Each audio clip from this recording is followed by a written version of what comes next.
Hello hi అండి, అందరికీ బాగున్నారా? అందరూ మేము పెద్ద వీడియో పోస్ట్ చేస్తాను అని చెప్పాను కదా, దాని కొన్ని బిట్స్ నేను పని చేసుకుంటూ వీడియో ఆన్ చేశాను అనుకున్నాను, కానీ మర్చిపోయాను అనుకుంటా. కొన్ని బిట్స్ లేవు. సో నేను చెప్తాను, సేమ్ ప్రాసెస్ ఫాలో అయిపోండి. ఇలాంటి పెద్ద గుమ్మడికాయ ఒకటి తీసుకుని పైన పొట్టు లేకుండా స్పూన్ సాయంతో బాగా గీకేసుకుని కడిగేసి ఎండలో పెట్టుకోవాలి. తడి అనేది ఉండకూడదు. పెద్ద గుమ్మడికాయని ఎందుకన్నానంటే, లేత గుమ్మడికాయలు తీసుకున్నామంటే వడియాలు అనేది మనకి పాడైపోతాయి. ఇలాంటి ముదిరిన గుమ్మడికాయ అయితే బాగుంటుంది అనమాట. బాగా తుడిసేసుకున్న తర్వాత అసలు తడి లేకుండా, ఇంట్లో పెద్దవాళ్ళు ఉంటారు కదా, వాళ్ళతో కొట్టిస్తారు గుమ్మడికాయ. మరి ఎందుకో నాకు తెలియదు, మమ్మల్ని కొట్టనివ్వరు మా అత్తగారు. సో ఆమె గుమ్మడికాయ పగలగొట్టి ఇచ్చిన తర్వాత మేము చిన్న ముక్కల కింద కట్ చేసేసుకుని, దాంట్లో 8 కేజీల కాయ ఉంది మాకు. అందుకని 100 గ్రాములు ఉప్పు వేసేసి కాటన్ క్లాత్లో బాగా మూట కట్టేసి రాత్రి అంతా దానిపైన ఒక 5 కేజీలు రాయి బరువు పెట్టేస్తామంటే నీరంతా ఇంకిపోతుంది. తర్వాత కేజీ పావు 8 కేజీలు ఉంది కదా కాయ, కేజీ పావు మినపగుళ్ళు తెల్లవారుజామున నానబెట్టేసుకొని 5 గంటలు నానితే సరిపోతుంది. తర్వాత 8 గంటలకి మనము గ్రైండర్లో వేసేసుకోవాలి.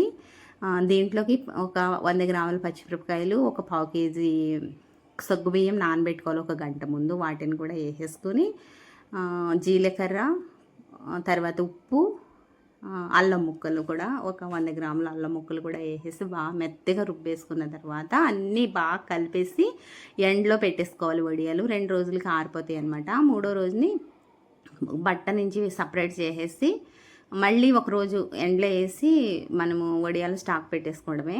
తర్వాత మేము పెసరొడియాలు కూడా పెట్టామన్నమాట. పెసరపప్పు కావాలి అనుకుంటే సూపర్ మార్కెట్లో దొరుకుతుంది. లేదు పెసర్లు ఉన్నవాళ్ళు ఇలా ఇసిరేసుకుని తిరగల సాయంతో అవి కూడా ఒక 4 గంటల పప్పు తెల్లవారుజామున వేసేసుకున్నామంటే మనకి 8 గంటలకల్లా పప్పు రెడీ అయిపోతుంది. బాగా కడిగేసుకుని ఒక జాలి గిన్నెలో వేసేసుకోవాలి. వాటర్ అంతా ఇంకిపోతాయి అనమాట. వాటర్ ఉండకూడదు, లేదంటే జోరు అయిపోతుంది పప్పు.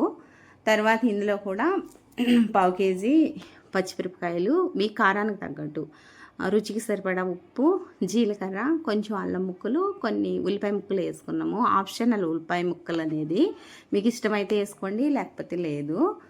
మేము వేసుకున్నాం, మాకు ఇష్టం కాబట్టి. కూర వడియాలి కదా ఇవి, వేసుకున్నాం. అన్నీ కలిపి మెత్తగా రుబ్బేసి, గ్రైండర్ అయితే ఒకటే రుబ్బుతుంది, పెట్టేవాళ్ళు మాత్రం 5-6 ఉండాలి. ఎందుకంటే పిండి ఇరిగిపోతుంది అనమాట. అందుకని జాగ్రత్తగా ఇలాగా చిన్నగా చాలా టైం తీసుకుంటుంది. అందుకని నీడనే పెట్టేసుకుని తర్వాత ఎండలో పెట్టుకోవచ్చు. ఇవి తొందరగా ఆరిపోతాయి అనమాట. చిన్నవి పెడతాం కదా.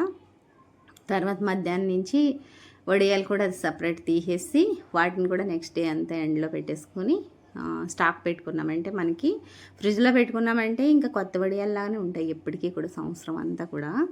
లేదు ఫ్రిడ్జ్ లేదు, మేము బయట పెట్టుకుంటామన్నా కూడా ఏమీ పాడవు. అప్పుడప్పుడు మధ్యలో ఎండలో వేసుకుంటూ తీసుకుంటూ ఉండాలన్నమాట. అలా అయితే పాడవకుండా పురుగు పెట్టుకోకుండా ఉంటాయి. సో ఇదనమాట వడియాలు. మీకు ఎవరికైనా కావాలంటే ఫాలో అవ్వండి. మన ఛానల్ని సబ్స్క్రైబ్ చేసి లైక్ చేయడం అసలు మర్చిపోవద్దు. చాలా బాగా వచ్చినాయి. మేము కేజీన్నర పెసర వడియాలు పెట్టాము. కేజీన్నరకి మాకు 6 తవ్వలు వడియాలు వచ్చినాయి అనమాట. చాలా నీట్గా వచ్చినాయి. ఎందుకంటే పెసర్లు ఇసురుకున్నాం కదా, ఇసురుకున్న పెసర్లు అయితేనే బాగా వస్తాయి. సాయి పెసరపప్పుతో అసలు పెట్టకూడదు, గట్టి రాళ్ళగా వచ్చేస్తాయి అనమాట వడియాలు అనేది. మనం కొంచెం కష్టమైనా కూడా పెసరపప్పు కడుక్కుని పొట్టు పెసరపప్పుతోనే పెట్టుకోవాలి. మార్కెట్లో దొరుకుతుంది పప్పు అనేది, తెచ్చుకుని ఒకసారి ట్రై చేయండి మీరు. ఈ విధంగా చాలా బాగా వస్తాయి. కూర కూడా నేను తర్వాత దాని తర్వాత ఒకటి గుమ్మడ వడియాల కూర వండుకోవచ్చు, ఈ పెసర వడియాల కూర కూడా వండుకోవచ్చు. నెక్స్ట్ వీడియోలో నేను వండుతూ వీడియోస్ పెడతాను. కావాలనుకున్న వాళ్ళు చూసుకుని మీరు ట్రై చేయండి. చాలా బాగుంటాయి ఈ కూర. వర్షాకాలం అయితే ఇంకా టేస్టీగా ఉంటాయి ఇప్పటికైనా కూడా. సో మీరు కూడా చూసి నేర్చుకుంటారని ఈ వీడియో పెడుతున్నాను. ప్లీజ్ మన ఛానల్ని సబ్స్క్రైబ్ చేసి లైక్ చేయడం అసలు మర్చిపోవద్దు. చాలా బాగా వచ్చినాయి వడియాలు. ఇంకా నెక్స్ట్ మంచి వీడియోస్ వస్తాయి. పచ్చళ్ళు అన్నీ పెట్టుకుంటాం కదా. మేము ఇంట్లో పెట్టుకున్నాయే మీకు పోస్ట్ చేస్తూ ఉంటాను. చూడండి, కొత్తవారు నేర్చుకోవడానికి యూజ్గా ఉంటుందని పెడుతున్నాను. చూడండి. ప్లీజ్ మన ఛానల్ని సబ్స్క్రైబ్ చేసి లైక్ చేయడం అసలు మర్చిపోవద్దు.